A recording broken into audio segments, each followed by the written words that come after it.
শ্রেণীর শিক্ষার্থীরা, আমরা দ্বিতীয় প্রান্তিকের অঙ্ক করছি। দ্বিতীয় প্রান্তিক পরীক্ষায় আমাদের সিলেবাসে যেখান থেকে শুরু সেখান থেকে আমরা অঙ্ক করতে চেষ্টা করতেছি।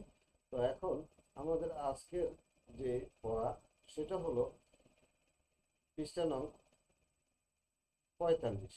এর আগে আমরা আরো দুইটি পৃষ্ঠা পড়েছি, অর্থাৎ 44 ও 43 পৃষ্ঠা। আমাদের 43 পৃষ্ঠা থেকে দ্বিতীয় প্রান্ত থেকে অঙ্ক করতে হবে প্রথম শ্রেণী। তো আমরা দুইটি পৃষ্ঠা করে ফেলেছি। তো ওই দুই পৃষ্ঠা আমরা কি করেছিলাম, বিয়োগের ধারণা নিয়েছিলাম। বিয়োগের ধারণা বলতে আমরা কি বুঝি, বিয়োগ করা, অর্থাৎ কোনো কিছু থেকে কিছু সরিয়ে ফেলা বা কমিয়ে ফেলা। কমিয়ে ফেললে কয়টা থাকে এই হিসাবটাই আমরা করছি। তো এই বিয়োগের ধারণা আজকের যে 45 পৃষ্ঠা আছে সেখানে দেখো কি লেখা আছে। উপরে লেখা আছে 2 নঙে ছবি দেখে সংখ্যা বিয়োগ করি। কি দেখে? ছবি দেখে। তো এখানে ছবি আমরা দেখছি, কি দেখছি ছবিতে? ছবিতে দেখছি কাপ আছে। কয়টা কাপ? ছবিতে কয়টা কাপ আছে দেখো, এখানে কয়টা কাপ আছে? ছবিতে কাপ আছে কয়টা? আমরা দেখতেছি ছবিতে কাপ আছে 1 2 3 4 5 6, 6টা কাপ আছে। তো ছবিতে 6টা যদি কাপ থাকে তাহলে আমরা 6টা কাপের থেকে বলছে এখানে তীর দিয়ে আমরা এর আগেও তীর চিহ্ন দিয়ে কি বুঝতে পেরেছিলাম, সরিয়ে নেওয়া। এই যে তীরের মধ্যে দেখো 4টা কাপ দিয়ে রেখেছে, অর্থাৎ এই 6টা কাপ থেকে এখান থেকে এই পর্যন্ত আছে 6টা কাপ। সেখান থেকে তীরের মধ্যে যেগুলো আছে অর্থাৎ এগুলো সরে যাচ্ছে, এটাই বোঝানো হয়েছে। যদি আমরা 6টা কাপ থেকে 1 2 3 4 1 2 3 4 4টা কাপ যদি সরিয়ে ফেলি তাহলে কয়টা কাপ থাকবে, এটাই এই অঙ্কটা বোঝানো হয়েছে। তো আমরা যদি এই এই 4টা কাপ আমরা যদি এই যে সবুজ কালার দিয়ে ঢেকে দিলাম তাহলে কয়টা থাকলো দেখো, 1 2।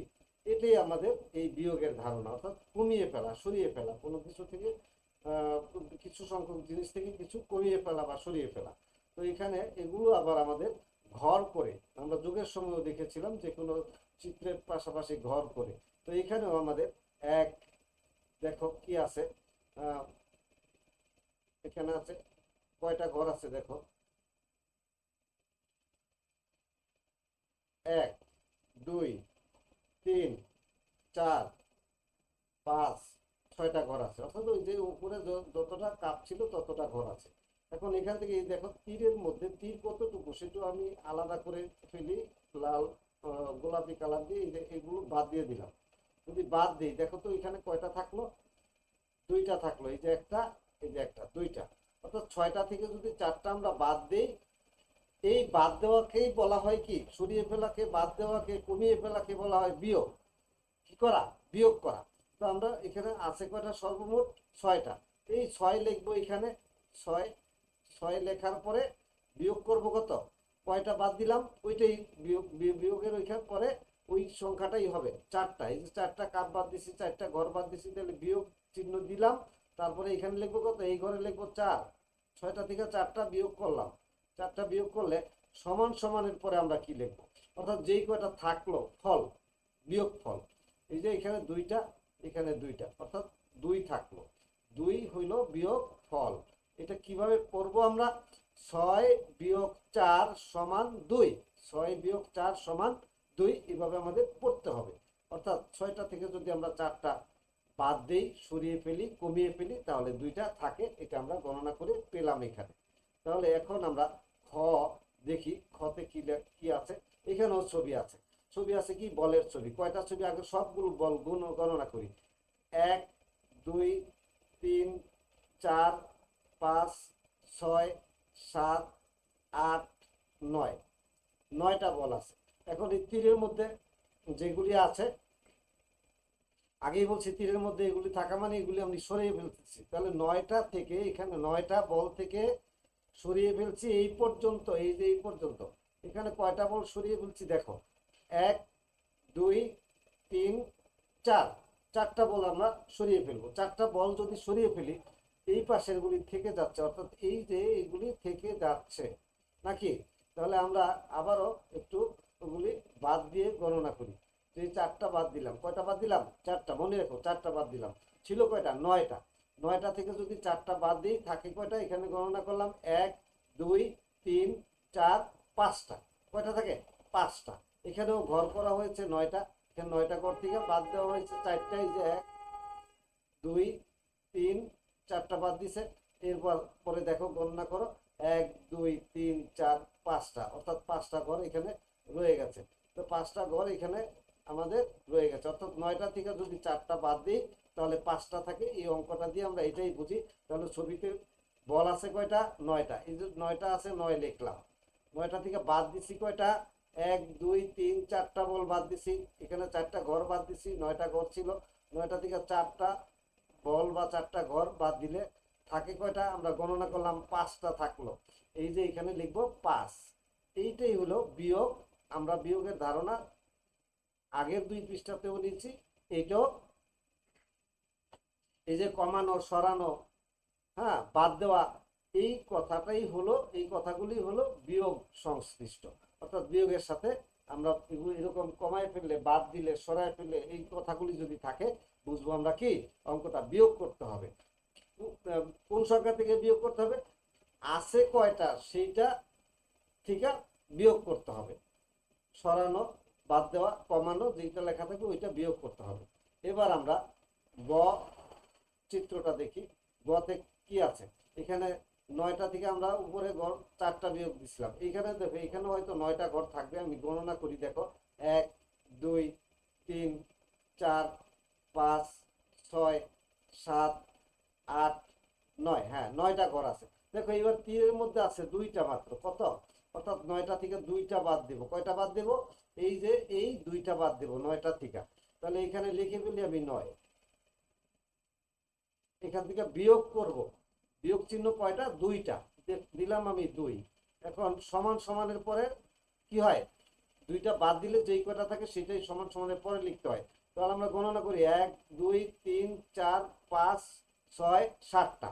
কয়টা থাকলো? 7টা। এটা হলো বিয়োগ ফল। অর্থাৎ 9 বিয়োগ 2 সমান 7। 7 হলো বিয়োগ ফল। এই যে 9 এবং 2 এর মাঝখানে যেটা দিলাম এটা বিয়োগ চিহ্ন, এবং 7 এই ফল, ফলের আগে যে 2টা দাগ দিলাম সেটা হলো সমান। তাহলে 9 বিয়োগ 2 সমান 7। 7 হলো বিয়োগ ফল। তাহলে এইটাও আমরা বুঝলাম বিয়োগ এভাবে করে। এবার আবার ছবি দেখি কয়টা আছে। এখানে 9টা ঘর আছে আগে গুনছিলাম, এখন দেখি 2 3 4 5 6 7 8 9। এখানেও 9টা ঘর আছে। তো 9 আমরা লিখলাম। বিয়োগ করতে হবে কয়টা? তীরের মধ্যে কত আছে দেখো, 1 2 3 4 5। এবার 5টা বাদ দিতে বলছে, 5টা। 5টা বাদ দিলাম। 5টা বাদ দিলে এখানে থাকে কত দেখো, 1 2 3 4। অর্থাৎ 9টা থেকে যদি 5টা বাদ দিয়ে আমাদের 4টা থাকে, এই হলো বিয়োগ ফল। আশা করি তোমরা বুঝতে পেরেছো। এবার 3 নঙে আছে কিছু বিয়োগ, আমাদের এটা করে দেখাতে হবে। তাহলে 4 বিয়োগ 1, 4 বিয়োগ 1 তোমরা এক কাজ করতে পারো, প্রথম যে কয়টা থাকবে সেই কয়টা দাগ দাও। এই যে আমি দাগ দিচ্ছি 1 2 3 4। সেখান থেকে কয়টা, কত বিয়োগ? 1। এই যে একটা বাদ দিয়ে দিলাম, একটা বাদ দিয়ে যদি আমি দেই কয়টা থাকে? 1 2 3। বুঝতে পারছো? তাহলে এখানে হবে কি 3। তাহলে 4 বিয়োগ 1 সমান সমান কত? 3। আমরা 3 এখানে লিখে দেবো। 3 লিখলে এই অঙ্কটা হয়ে গেল। এরপর এটা দেখো, 9টা থেকে 5টা বিয়োগ। আমরা 9টা থেকে যদি 5টা বিয়োগ দিই, 9টা থেকে যদি 5টা বিয়োগ দিই তাহলে কি হবে?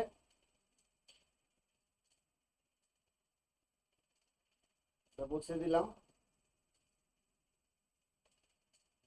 9টা থেকে 4টা থেকে যদি 3টা বিয়োগ দিয়েছিলাম, 3টা বিয়োগ দেওয়ার পর কয়টা থাকছিল?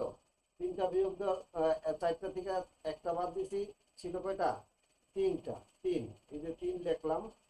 এখন 9টা থেকে যদি 5টা বাদ দিই, তোমরা গণনা করে দেখবে 9টা দাগ দিবা। 9টা দাগ দিয়া সেখান থেকে আবার কি 5টা দাগ বাদ দিবা। দেখো দেই আমি, 1 2 3 4 5 6 7 8 9।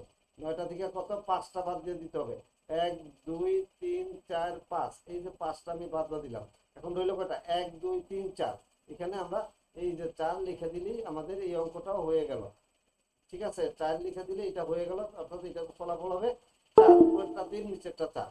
এরপরে 5টা থেকে 2টা, তো 5টা দাগ দাও, 5টা দাগ দাও, 5টা দাগ দিয়া 1 2 3 4 5, 5টা দাগ দিলাম। এখান থেকে 2টা বাদ দিতে হবে, তাহলে এই 2টা কেটে দিই, কেটে দিলাম। এখন রইল কটা, 1 2 3, তাহলে এই 5 থেকে 2 গেলে থাকে 3। এইভাবে তোমরা অঙ্কগুলি তোমরা করতে পারো, হাতের পর গুণেও করতে পারো, এইভাবেও করতে পারো। এবার 8টা থেকে 7টা বাদ দিতে হবে, তাহলে 8টা দাগ দাও, 1 2 3 4 5 6 7 8, 8টা দাগ থেকে 7টা বাদ দিতে হবে। 7টা মানে এইখান থেকে এই পর্যন্ত বাদ দিয়ে দাও, বাদ দিলে এখন রইল কয়টা, এই দেখো এখানে আছে একটা, এই 1 হবে এটার উত্তর। তাহলে সমান সমান 8 বিয়োগ 7, 8টা থেকে 7টাই বাদ দিই, থাকে কত, একটা, এই 1 লিখলাম। ঠিক আছে, এখন 7টা থেকে 5টা তোমরা এইভাবে দাগ দিয়ে দিয়ে কেটে দিবা, যে কটা বিয়োগ করতে বলো ওই কটা কাটবা, তারপরে বাকিগুলি গণনা করে এখানে লিখে দেবা। 7টা থেকে 5টা বাদ দিলে আমাদের থাকবে 2টা। আমি আর করলাম না, তোমরা তো বুঝতে পারছো নাকি, এইভাবে দাগ দিয়ে যেগুলি বাদ দিতে হবে সেগুলি কেটে দিবা, কেটে দেওয়া যেটা থাকে সেটাই হবে ফল।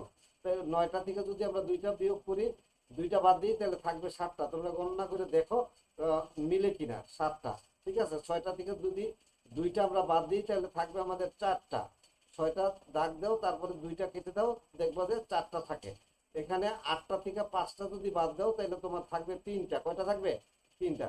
তো আশা করি তোমরা এই অঙ্কগুলো বুঝতে পেরেছো এবং কিভাবে করতে হবে সেটাও তোমাদের জানা হয়ে গেল। 45 পৃষ্ঠা শেষ করলাম, পরবর্তী দিন আমরা 46 পৃষ্ঠায় কি আছে সেটা দেখব। ততক্ষণ তোমরা এই অঙ্কগুলো বই থেকে খাতায় উঠে করতে থাকো, ছবি দেখে দেখে আমি যেভাবে তোমাদের শিখিয়েছি। আশা করি পরবর্তী ক্লাসে 46 পৃষ্ঠার অঙ্কগুলো আমরা করব। তো আজ এখানে বিদায় নিচ্ছি, আল্লাহ হাফেজ।